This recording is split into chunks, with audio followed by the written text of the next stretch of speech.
Hello, everybody, and welcome to the First and Last Word Poetry Series on Zoom, where you don't have to worry about parking issues or traffic issues or weather issues. And you can BYOW, bring your own wine. Anyway, we're going to have a great lineup tonight, and we're going to start with Meg Smith. And she is a writer, journalist, dancer, events producer living in Lowell, Mass. Her poetry and fiction have appeared in the Cafe Review, the Lowell Review, Raven Cage, Dossier, and more. Straw, Feathers, Bones is her sixth poetry collection. She welcomes visits to megsmithwriter.com. Please welcome Meg Smith. Thank you so much, everyone. Thank you, Harrison, and thank you, Gloria. It's really a thrill to be back in the First and Last Word series, and thank you, everybody who's tuning in tonight to listen to us read and share our work. I'm going to be reading from my new poetry book. It's called Straw, Feathers, Bones. I realize you're looking at it as sort of a parallel universe, reading it backwards. Hopefully there's no weird messages in the backwards title. But before I start, I wanted to mention that this year has been a year of many great things for me. It's also been a year of some losses, one of which being my best friend from high school, to whom this book is dedicated. So I wanted, hopefully you can see her picture. This is my favorite picture of her from my high school days. Her name was Susan Much, and she is, as the dedication says, a friend in early struggles, laughter, revelations, and always a poet of the heart. So this reading is dedicated to her, as is the book. The poems in this book are organized in chapters of themes. So I would like to read for you all a couple from each of those 4 chapters. The first one is called Flying Within, which is poems basically around the themes for the search for ourselves and who we are to ourselves. And this poem is called In a Dark Wood, First Flights. This is the beginning of every forest, every tree, and every nest. Tapping within a shell sounds a secret drum. As membrane pulls, veins run bloodless. Light creeps within cracks. Only in such tearing does the self struggle with wings unfolding, with primal fingers and hooked claws, scratching out a new sky. And this poem from the same chapter is inspired by my times of solitude here in the city of Lowell, where I live, a very beautiful city, a city full of mystery, and actually was inspired by some events after the memorial for my late husband, Lawrence Carradini. So it's called City of Blue Ghosts. Tasks I've completed here: walking over cobblestones at night, casting funerary flowers from the lip of the marina, talking of love on a stage emptied except for wristlets of ivy, and such things dance or sigh or simply carry themselves along a breeze between storefronts. I will rise to my summits here and dance among them, and the river will carry our laughter and sighs. The next chapter in this book is called A Language of Creatures. And I think as Gloria can probably attest, I spend a lot of time around animals and amongst them and thinking about them, and honestly don't have much of a line of delineation when it comes to my relationships with them, whether we are human or of some other species. And I find that they, when approached with love and respect, don't have such delineations either. So in my life, I encounter a lot of snakes, just randomly. I don't live in a tropical place where there's lots of snakes. They find me. And this one was in PetSmart, in the checkout line with its human escort. So this poem is called A Snake Called Lila. I might hold you in the early spring in your caress of green and copper, and your song of silence, tasting air only for the love of hunger. all lies in hunger. Skin will recede like a shallow tide, bones dissolve, and all lies in hunger. Some of the creatures that I write about are hypothetical creatures, and I've been privileged to be published in many horror and gothic stories from which this poem is inspired. And I had learned that there was at one time such a outbreak of vampire scares in Europe that the Empress of Austria finally sent out her physicians to do some forensic examinations, and then she declared, there are no vampires. Stop believing in them. This is silly. Stop, opening people's graves and just stop it. And so this poem is inspired by that, and it's called the Vampire Decree. We'll have no more of this. Turning over soil in graves, measuring blood, opening earthen boxes, interment of stakes.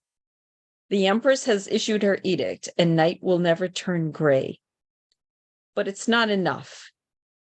Somewhere in a room without lanterns, blood quick and still, devotion without measure. And the third chapter in this book is called The Blood Nest. And it's around themes of intimacy, of friendships, of love relationships, of coming and going. And this is the title poem from that chapter, The Blood Nest. We drew it, conjured it, a riddle of found things, ribbons, twigs, a doll's shoe. More than this, we wept and bled for this floor. We breathe slowly in sleep. You've lost a foot. How this ghost will hobble. When I open my eyes, I look up and laugh and brush your hand as you sigh. And this poem is called Paper Hearts. How to win in love when there is only summer's hot breath, lashing the naked trees and the flowers in their indifferent twist. Stems locked with no promise. These flutters, pink, purple, red, blue, catching only sunlight, scattering, fall from elements with no burn at all. And the final chapter in this book is a discovery of stars. I spend quite a lot of time looking at the sky. It's a place I feel comfortable both in night and day. And though I live in an urban area, I'm privileged to actually have a very great sky to look at. And in fact, in our Highlands neighborhood here in Lowell, Larry, my late husband, would look up because we would often go walking very late at night, and he would say, we really have some great sky here. And we do. So this poem is called Secret Eclipse. Your smile shadows the corners where candles were lit in the strum of the oud, a violin fading into cloud dust. That much we know. All else I have given is a step into silence. And before I read this last couple of poems, actually, I just wanted to mention that for those who are interested, I do have copies of Straw Feathers Bones, and I will, if this is okay, I'll put my PayPal and Venmo in the chats, and they're also available on Amazon. And I also just wanted to quickly mention that I have a virtual event coming up January 19th, a Friday. So again, no worries about cold or the weather or finding a place to park or getting on the T. January 19th, of course, is the birthday of Edgar Allan Poe, and we will have a reading of all of the stanzas from The Raven, each one read by a different poet. And so, again, when my reading is done, I'll be glad to drop the Facebook invite into the chat, and I hope you all can join us. So here are the last two poems I'd like to read from Straw Feathers Bones. The first one is called Ocean Underground. keeping the things of green in a safe place, in the rhapsody of sturgeons and eyeworms. White sand, disturbed, rises and twisted into a dance that is not the floor, but a light-bearing dancer.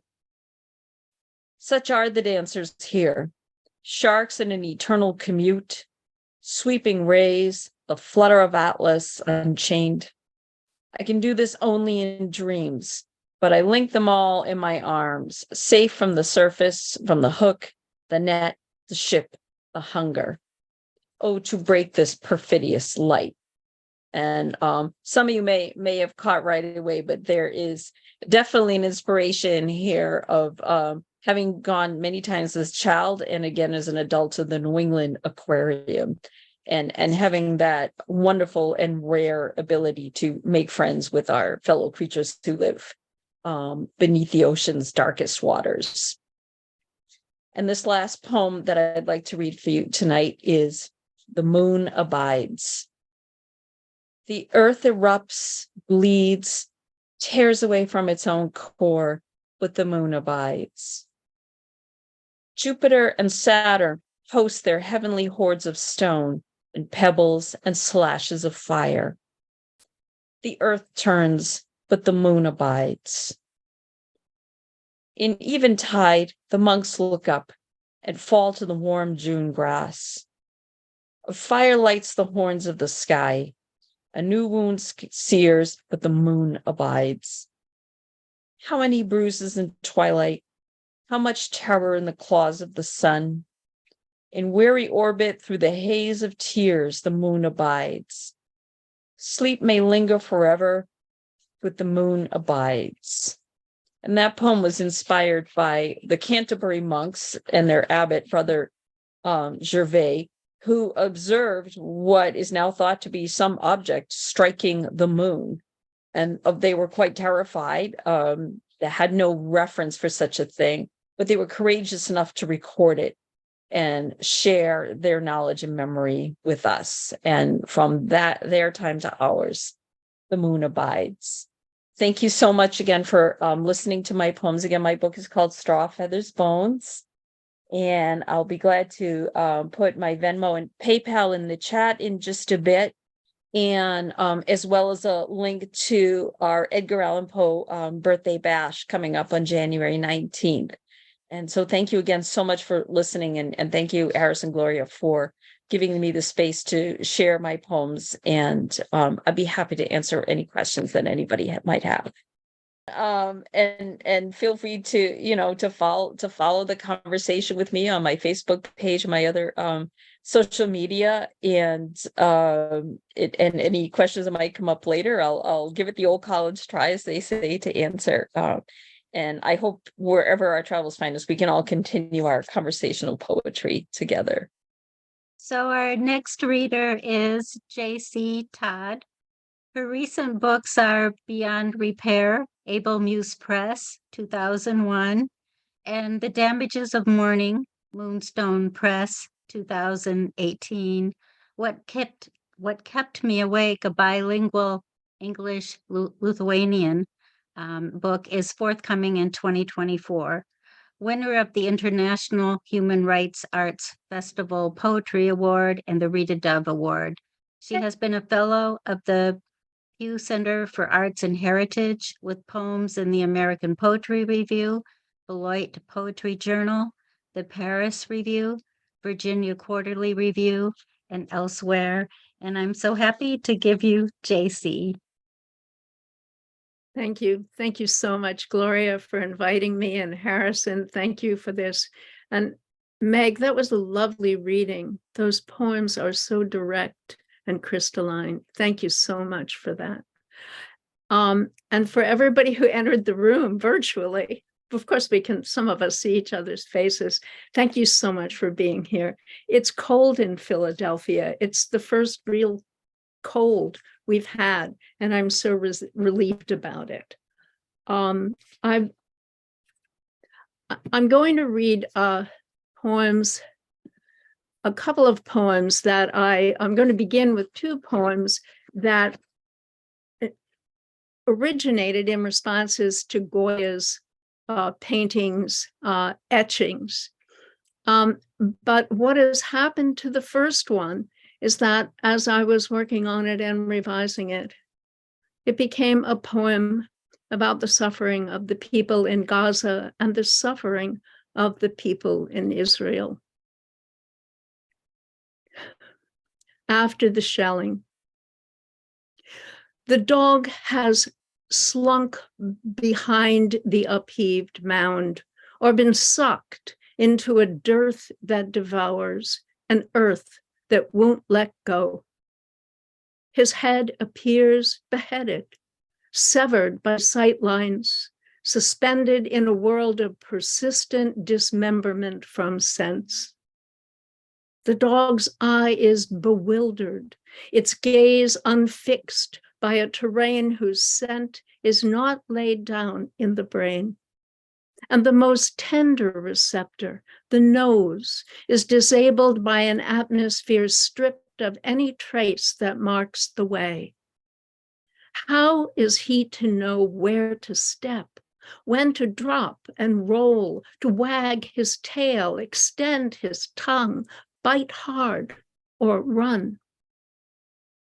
Unless he can breathe the geography his genes understand. The dog has lost location. Where has the dog of him gone?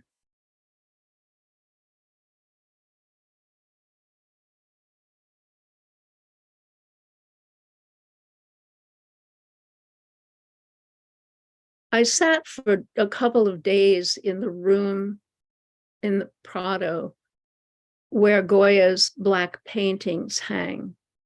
It was pretty crowded. You know, I'm not the only person in the world who wanted to see those paintings, but I did get to sit and walk around for about 4 hours.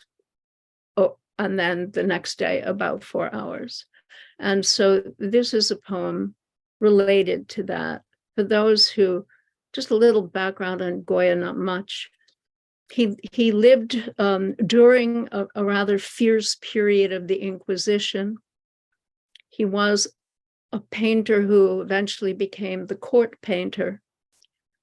And then the French invaded, and so he lived through that. He saw a lot of desecration on the road between Zaragoza, where his family lived, and Madrid. How the black paintings rose up. For each incipient storm, there is one that is ending, the same and not the same. New devastations, one behind the other. Only the old painter, deaf and stubborn, holds his ground against catastrophe and the frenzies that followed the Mistral. The texture of dark is a familiar shawl spun against the cold into which he, Goya, listens for the voices that entered and lodged in him in the years when he could hear. Internal music of curse and lament, a strain he bears and bears up against unceasingly. A bad wind rustles in him, stripping stalks of wheat weeks before harvest, thrashing them with driving rain. In the hill town sluiceways that stone streets become, chaff and rushing water thresh seeds of thought into grainy air that clots his sight. He cannot call them visions because his sight is blurred, and he cannot hear the unravelings of atmosphere, the dervish from which a figure is flung, fleeing toward him, brushing air aside or drawing it back as the sea was rolled back from Moses, or his wife's death drew back the drape that blocked the brute from his door. Something large gathers at the threshold, lit by a light without source, and the old one stands in the room, still as an ass in harness, waiting for a mount. And he is ridden, brush and palette of blacks in his hand toward what moves. The wall comes alive with its shape. Now I'd like to move to a poem from my recent book, Beyond Repair. And this book it takes a close look in glimpses of the traumatic effect of war on women, civilians living in war zones, female military personnel and support personnel living in war zones. What happens when the war is over and the vets go back home with PTSD, or whatever however they carry the war with them. And also then the families and the children, like almost all of us here, who were born into a war, maybe in another land. So I'll read a poem about a refugee. The title is Cover Shot.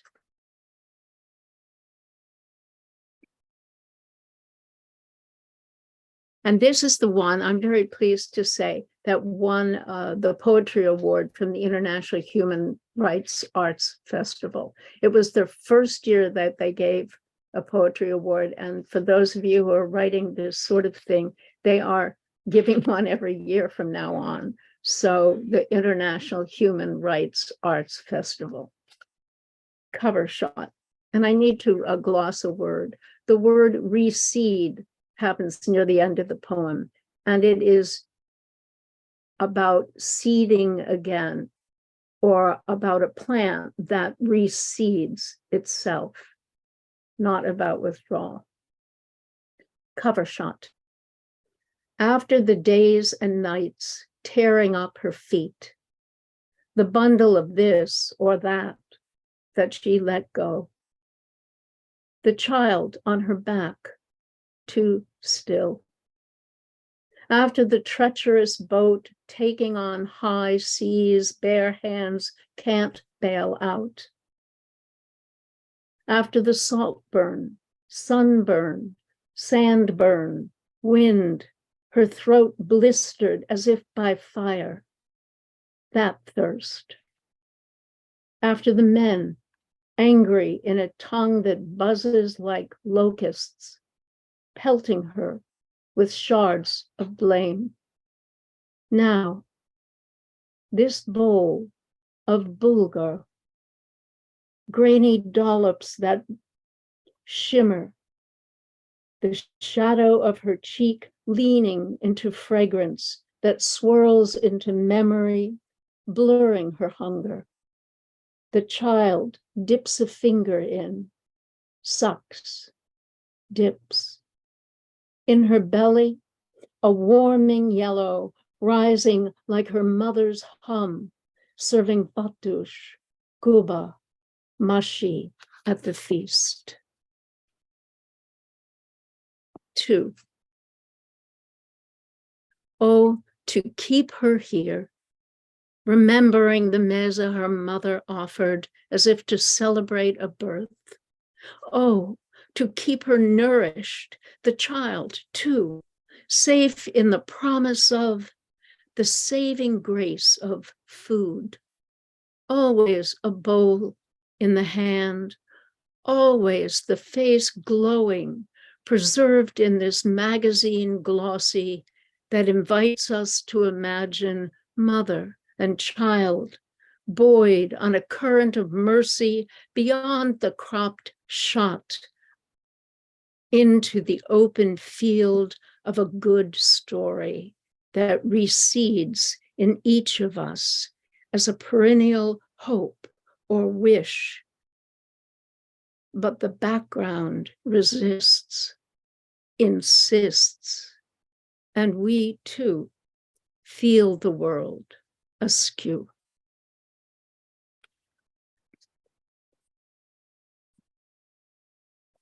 Just a little shift of mood, maybe. This is from an earlier book, Wild Laurel, published by Wind Publications in 2008. And Wind folded a number of years ago. So unfortunately, out of print. And I'll read a section of a poem in 5 sections. The title of the poem is Wild Laurel, but I'm just going to read one section. It opens up with a reference to candle time. I live in Pennsylvania. I live in Philadelphia, but the Appalachian Ridge runs through central Pennsylvania. And when in June, when the pine trees begin to sprout new branches, they come up like little candles, and that's called candle time. Soon after candle time, when pines push new tips sunward, late in June, just as summer shifts from promise to performance, on the second day of ruby throats and laurel bloom, while camping on the wooded northern face near the crest of Pinchot Ridge, I woke to what has become last blood, a stain like rust on a leaf stalk. Is this how worlds change?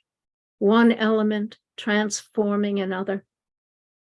How what is rooted, earthbound, takes to air, born by spore.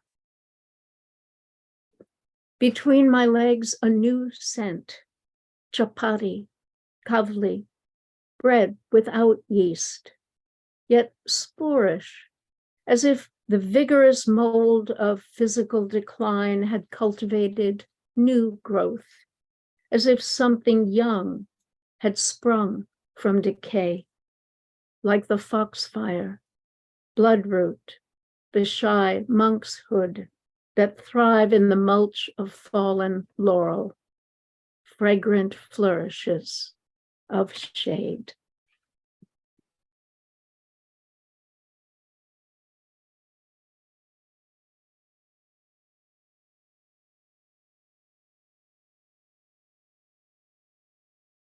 And a poem that is dedicated to an old friend, Vicky Goodhart, whose life was true to her name. She was a wonderful painter. And for a while, she lived in an apartment under the apartment that I lived in.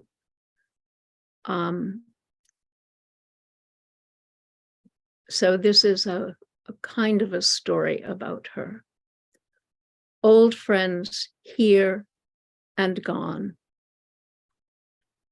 Hey, Kinky, he says, checking me out at our friend's memorial. Cause of death, a cancer in the folds of brain, inside the bony structure that gave her face such beauty. During chemo, her grace grew equal to reversals, her scalp exposed, and the muscles of her left hand too weak to hold a watercolor brush. He had soothed her in the hospital, the hospice, spooning ice chips, vegan broth. When her speech meandered beyond understanding, he had listened to the streams of sound as if to a jazz too wild for human sense. Sonny Rollins breaking loose on tenor, or Johnny Coles yowling through his golden flugelhorn. I'm begging, Johnny moaned one clammy night, blue handkerchief mopping the crown of his head through a white crocheted cap, begging for mercy. Just what I'd needed back then. My sadness set free by restraints and rough sex. The clarity is sudden, more essential than its pain. Still kinky? He asks. In the hand I can't forget, a glass of gin, its surface undisturbed, held in perfect tension by the rim. His eyes calm, returning my face to me, calmed, as his gaze had done in our turbulent year, and again this spring for our friend, who I have heard quickened at his touch, eyelids blinking open, although the optic nerve was bruised by the tumor's mounting pressure, and sudden light hurt her eyes. And the last poem is kind of new and experimental for me, titled Goes Under and Does Not Surface. Ache's shape in the mouth of the one who waits at delta or shoreline. Ache shapes that mouth. And the wild mind that wants gills to fin open in the neck of the one missing, the one so singular in absence. Is that who rises in the white silence of current, shape of wave, of ripple? Not ache, but crest and surge, showing itself downstream, down beach, down barrier reef, where tide reshapes human longing. And the missing, all the ones missing, swirl off into eddies where wave lulls, dull and unaching, in the doldrums, where air is light, wind calm, where the nursery is quiet and hurricanes sleep. Thank you so much. I'm so glad you were here tonight. Thank you very much.